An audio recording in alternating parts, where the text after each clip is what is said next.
नमस्कार शेतकरी मित्रांनो, आपण आज आपले मित्र बाळासाहेब यादव सर, शेलद, तालुका अकोला, जिल्हा अहिल्यानगर यांच्या आज आपल्या ह्या सदाबहार पेरूच्या प्लॉटमध्ये आहे। ही 6x2 ची लागवड आहे। तर आज त्यांनी एक आपण तुम्ही बघू शकता का एक डोंगराळ भाग आहे का, इथे जास्तीत जास्त भात पिकवला जातो किंवा जे पारंपरिक पिकं घेतले जातात त्याच्यातून त्यांनी बदल करून आज आपला हा सदाबहार पेरूची लागवड केली। सर, आता आपल्या प्लॉटला लागवड करून किती दिवस झाले? नमस्ते, माझं नाव बाळासाहेब यादव। मी शेलद गाव आहे माझं, तालुका अकोले, जिल्हा अहिल्यानगर येथून आहे। मी साधारणपणे 20 महिन्यापूर्वी माझ्या 20 गुंठे शेतामध्ये 2000 रोपांची लागवड केली। 6x2 हे अंतर मी लागवडीसाठी निवडलं होतं। अत्यंत अतिघनदाट पद्धतीने लागवड मी माझ्या शेतामध्ये सदाबहार पेरूची केलेली आहे आणि गेल्या 13 महिन्यापासून माझ्या ह्या पेरू शेतीचं हार्वेस्टिंग चालू आहे।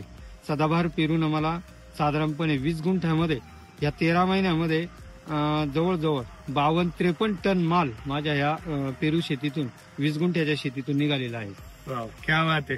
बघा, एक 20 गुंठे क्षेत्र आणि आपण ज्या पद्धतीने शेतकऱ्यांना कमेंटमेंट करतोय का वर्षभर पेरू चालतात, त्यांनी त्यांच्याशी ज्यावेळेस चर्चा झाली तर असं समजलं का गेल्या 13 महिन्यापासून ते कंटिन्यू माल घेत आहेत त्याच्यावरती। म्हणजे तुम्ही बघू शकता आता खाली हार्वेस्टिंगला माल आहे। हा बघा, हा जो आहे हा हार्वेस्टिंगला माल आहे। वरती लगेच त्यांचा फर्म पिशवीमध्ये माल गेलाय आणि आता वरती लगेच त्याला आपण कळ्या पण बघू शकता। म्हणजे हा वर्षभर याची साखळी चालू असते। शेतकरी मित्रांनो, इथे यादव सर जे आपल्या सोबत आहे हे एक सरकारी जॉबला डॉक्टर म्हणून पण आहे आणि त्यांनी इथं एवढा मोठा आदर्श उभा केला का आज आपण जर शेतकऱ्यांची स्थिती जर बघितली तर आज शेतकरी आपल्या शेतामध्ये काय नियोजन केलं, औषध काय मारलं किंवा खत नियोजन काय केलं, ही क्वालिटी बनवत असताना कोणीही कोणाला सांगत नाही। आपल्या बाटलीवरचं स्टिकर सुद्धा फाडून टाकतात की कुठलं औषध मारलं का, हे शेतकरी आपण एकमेकांना सांगत नाही। पण यादव सरांनी आज अकोला तालुक्यामध्ये व पंचक्रोशीमध्ये एवढं नाव बनवलंय का मी तर म्हणतो त्यांना आज हा व्हिडिओ बघून कदाचित एक आदर्श शेतकरी म्हणून पुरस्कार सुद्धा सन्मानित केलं पाहिजे। कारण त्यांनी फक्त त्यांच्यापुरती मर्यादित नाही ठेवली ही शेती, याच्या पुढे जाऊन त्यांनी त्यांच्या पंचक्रोशीमध्ये त्यांच्या मार्गदर्शनाखाली कमीत कमी 40 ते 50 हजार झाडांची लागवड इतर शेतकऱ्यांना करून दिली आणि आज ते प्रत्येक प्लॉटवरती जाऊन ते त्यांच्या पद्धतीने मार्गदर्शन करताय आणि त्यांना ते उत्पन्न काढून देत आहे। तर मी खरोखर त्यांचे खूप अभिनंदन करतो व आभारही व्यक्त करतो की अशा शेतकऱ्यांची आज काळाची गरज आहे का जे आपल्या इतर भावंडांनाही सोबत घेऊन शेती उज्ज्वल दिशेकडे नेण्यासाठी ते इतकं सुंदर काम करताय। आणि दुसरी गोष्ट म्हणजे सर, आपण हा जो पेरू लागवड केली, इतकी घनदाट लागवड आहे, आज ह्या लागवडीतून ही काळाची गरज कशी आहे आपण काय सांगाल? सर, इतर शेतीचा जर तुलनेमध्ये अभ्यास केला तर इतर शेतीमध्ये दर 4 महिन्याला जी शेती बदलावी लागते, पिकाची फेरपालट करावी लागते, पीक उभं करावं लागतं, मग त्याच्यात नांगरणी व खरणी, फवारणी, बियाणं व्यवस्थापन असेल किंवा लागवड व्यवस्थापन असेल, ह्या सगळ्या गोष्टींवर शेतकऱ्याचा भरमसाठ दर 4 महिन्याला खर्च होत असतो आणि त्याच्यावर शेतकऱ्यांनी हा उपाय म्हणून तर या फळपिकांकडे वळालं पाहिजे। पेरू सारखं फळपीक आहे हे शेतकऱ्याचं, मी तर म्हणेल हे शेतकऱ्याचं एटीएम आहे। कारण याचा पेरूचा रोज पैसा शेतकऱ्याच्या घरात येत राहतो आणि इतर पिकांच्या तुलनेमध्ये जर पेरू शेतीचं आपण अर्थगणित जर समजून घेतलं तर दर महिन्याला दररोज पेमेंट शेतकऱ्याच्या शेतात येतं, घरात येतं आणि त्या माध्यमातून शेतकऱ्याच्या घरामध्ये समृद्धी या पिकातून येते।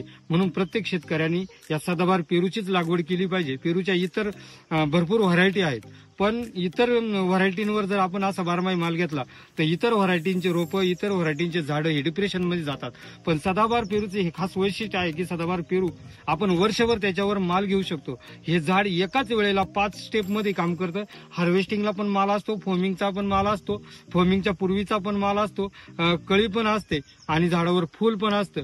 ह्या 5 अवस्थेमध्ये हे झाड काम करतं आणि ह्या 5 अवस्थेत काम करूनही झाडावर कोणत्याही प्रकारचं डिप्रेशन दिसत नाही। मी गेल्या 13 महिन्यापासून माझे हार्वेस्टिंग चालू आहे। 52, 53, 55 टन माल माझ्या या शेतातून आज मी काढलेला आहे, तरी तुम्हाला माझ्या प्लॉटवर कुठं झाड डिप्रेशनमध्ये दिसणार नाही आणि ही कंटिन्यू उत्पन्न देण्याची खासियत सदाबहार पेरूतच आहे फक्त। म्हणून प्रत्येक शेतकऱ्याने या सदाबहार पेरूची लागवड करायला पाहिजे। मी माझ्या मार्गदर्शनानुसार माझ्या कार्यक्षेत्रामध्ये माझ्या एकूण तालुक्यामध्ये 50,000 रोपांची लागवड केली. माझ्याबरोबर आज 20 शेतकरी आहेत आणि या 20 शेतकऱ्यांच्या आयुष्यामध्ये मी बदल घडवून आणला. शेतकऱ्यांनी 4-4 महिन्याच्या नश्वर शेतीकडे वळण्यापेक्षा कायमस्वरूपी उत्पन्न देणाऱ्या शाश्वत फळ शेतीकडे वळालं पाहिजे. मी एवढं सांगू शकतो शेतकऱ्यांना. का खूप सुंदर सर. बघा, मला तर नक्कीच सरांचं एवढं शुद्ध काम बघून क्षार आले अंगावरती का ते सोबत घेऊन शेतकऱ्यांना काम करताय. इतर शेतकऱ्यांची पण चूल चांगली पेटावी किंवा त्यांचं जे स्वप्न आहे आज पारंपरिक शेतीमध्ये अटकून आपल्याला आज मिनिमम खर्च जर 5-50 हजार रुपये शेतीमध्ये केला तर त्याच्यातून परतावा किती येतो. आणि आज इथं बघा एक वरती प्लॉट दिसतोय तुम्हाला, त्याच्यानंतर हा एक प्लॉट आणि आज खाली एक प्लॉट दिसतोय तुम्हाला. या खालच्या बाजूचा पण दाखवा एक प्लॉट. हा खालच्या बाजू अशी एकूण त्यांनी 2000 झाडांची लागवड केली आणि या 2000 झाडांमधूनच ते आज लाखो रुपये उत्पन्न घेत आहे. टनेजने उत्पन्न घेत आहे. बघा, टनेजने उत्पन्न घ्यायचं आपल्या हातामध्ये आहे. मार्केट आहे, मार्केटचा भाव काय भेटेल ते जाऊ द्या, पण आज आपण त्यांच्याच तोंडून ऐकूया की त्यांनी एकदम कमीत कमी दरात काय भाव विकला आणि जास्तीत जास्त दरामध्ये काय रेटने आपला हा पेरू विकला.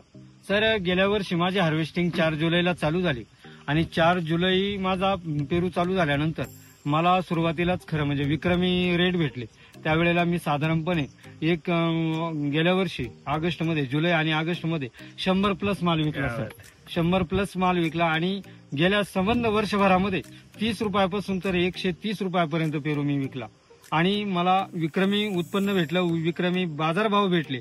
आणि ह्या सगळ्या गणितामध्ये तुम्ही अगदी मी जरी 130 रुपयाने पेरू विकला असेल पण 30 रुपयापासून सुद्धा पेरू विकलेला आहे आणि अगदी 30 रुपयाने जरी पेरू गेला तरी सर माझं 50 टन उत्पन्न या शेतातून 20 गुंठ्यातून निघालेलं आहे. आणि कमीत कमी रेट तुम्ही 30 रुपये जरी धरला तरी 5 ते 15 लाख रुपये हे माझं कमीत कमी उत्पन्न आहे. वा, 20 गुंठ्यामध्ये आज 25, 30, 50, 70, 90, 120 रुपयापर्यंत यादव सरांनी पेरू विकलाय.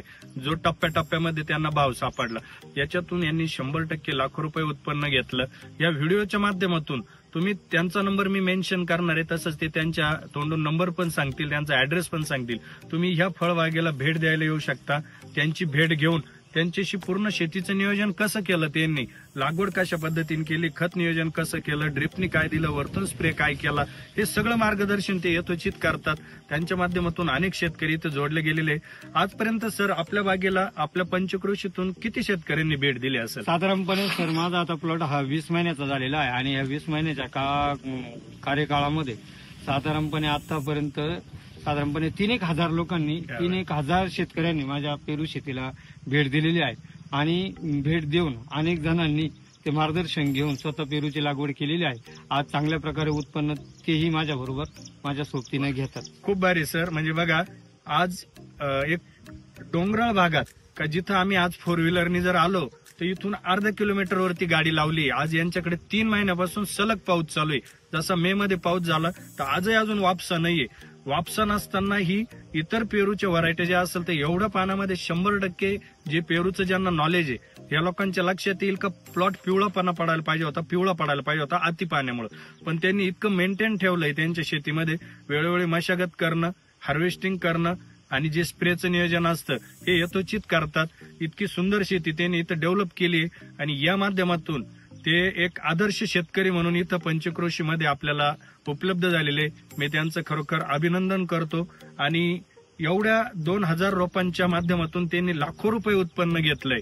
त्यानंतर आता जे खालचं क्षेत्र आहे की जे आपण पुढच्या टप्प्यामध्ये जो झेन आंबा आहे का जो आज पेरू जसा सदाबार आहे का जो वर्षभर येतो त्याच पद्धतीने आपण आता ते खालच्या जो तुकडा आहे त्यांचा 1 एकरचे 2 तुकडे आहे त्या 2 एकरमध्ये 1 एकरमध्ये 2 तुकड्यांमध्ये आपली झेन आंब्याची लागवड करताय का जो आंबा वर्षभर आंबे देतोय. म्हणजे ऑड सीझनला जर येणार असेल तर म्हणजे त्यांची निवड खूप सुंदर आहे.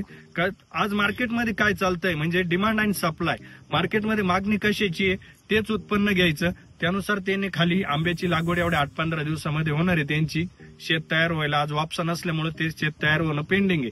आज शेत तयार झालं का लगेच त्यांची आंब्याची पण लागवड आहे. म्हणजे ह्या माध्यमातून ते आज फळ शेतीकडे वळाले. पारंपरिक शेतीला बाजूला करून आज नवीन शेतीचा जोड घेऊन ते एक खूप सुंदर आदर्श उभा करताय, तर मी त्यांचे पुन्हा एकदा अभिनंदन करतो. सर, आपण आपला ऍड्रेस आणि फोन नंबर कृपया सांगा, म्हणजे इतर शेतकऱ्यांनाही तुमच्या माध्यमातून मार्गदर्शन भेटेल. आणि ज्या शेतकऱ्यांना काही शंका असेल, खरोखर एवढा माल निघाला का, एवढा रेट भेटला का, त्यांच्याकडे त्यांच्या पावत्या पण उपलब्ध आहे, काय काय रेटने उपलब्ध विकलाय माल आणि किती टनेजनी, त्यांनी पूर्ण त्यांचं नोट्स ठेवली, किती तारखेला किती माल विकला गेला, काय रेटने विकला गेला. जर तुम्ही शेतीला व्हिजिट करायला गेले, तुम्हाला काही शंका असतील तर ते 100% त्याचं निरसन करतील. सर, आपला ऍड्रेस आणि अजून शेतकऱ्यांना काय सांगाल तुम्ही? नमस्कार, माझं नाव बाळासाहेब लक्ष्मण यादव. माझं गाव आहे शेलत, तालुका अकोले, जिल्हा अहिल्यानगर येथून आहे.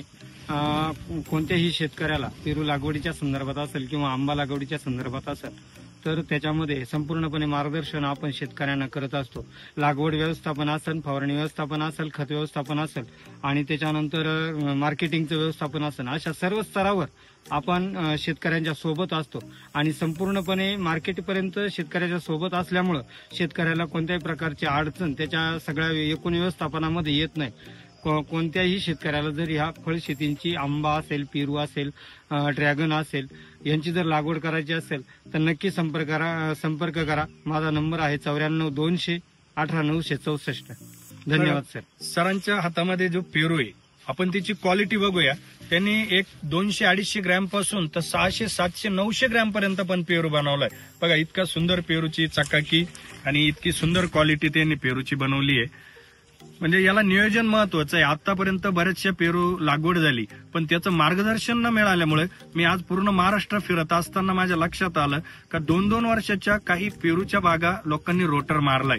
याचं कारण असं आहे का त्याचं नियोजन करणं, फक्त रोपटं देणं महत्वाचं नाही, त्या रोपटोचं संगोपन कसं करायचं, त्याची छाटणी कशी करायची, ते डेव्हलप कसं करायचं, याचं सगळं जर नॉलेज शेतकऱ्याला 100% भेटलं तर तो यशस्वी होतो. अन्यथा तुम्ही फक्त कुठून तरी रोप घ्यायचं आणि त्याचं मार्गदर्शन जर भेटत नसेल तर तुम्ही 100% अयशस्वी राहाल. कारण या आधुनिक जगामध्ये आज वेगवेगळ्या व्हरायट्या उपलब्ध होत आहे आपल्या बाजारपेठेमध्ये, पण त्याचं यथोचित मार्गदर्शन जर भेटलं तर 100% आज लाखो रुपये आपण उत्पन्न घेऊ शकतो.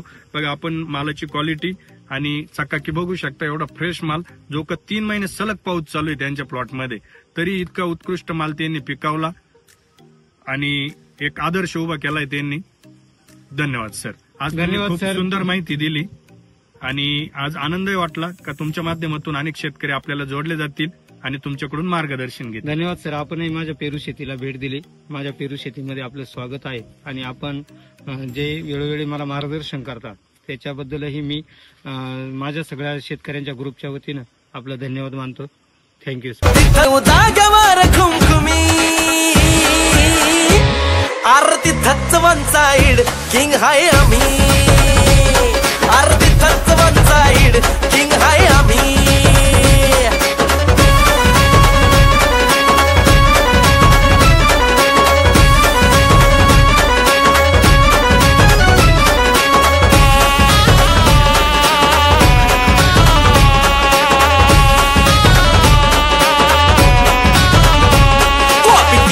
आमची जरी नाही व्हायची कधी बरोबरी, किती